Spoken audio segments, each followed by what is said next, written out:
Genoa is finding it difficult to deal with the sense of loss and the many problems that have followed the tragedy.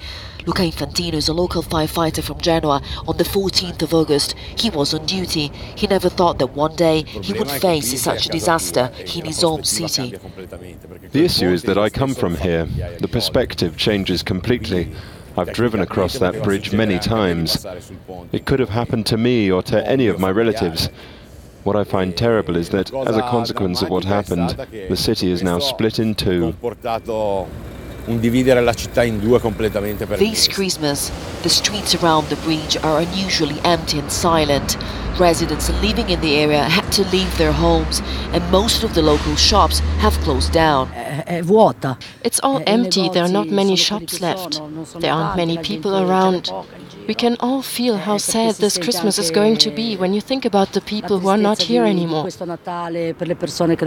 In a month's time, it's all going to be over. Myself and the rest of the employees will stop working. Nobody is coming here anymore due to the collapse of the bridge. We have to close our company. Businesses across the city have suffered the most. 400 million euros has already been wiped off the city's balance sheet, and for freight traffic, the loss of this key arterial road is being felt on a daily basis. We are currently driving through the new highway that was opened on the 10th of December to help heavy vehicles reach the port area. They amount to 6,000 of the 80,000 in total that used to get there through the Morandi Bridge before the collapse.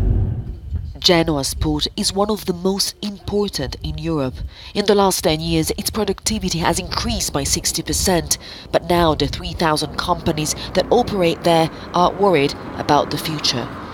The collapse has meant we had to restructure our activities and create a new way of moving around the city.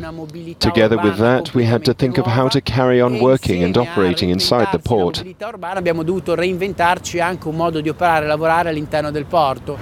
As the year draws to a close, there appears to be no end in sight for the difficulties facing the residents and workers of this stricken city.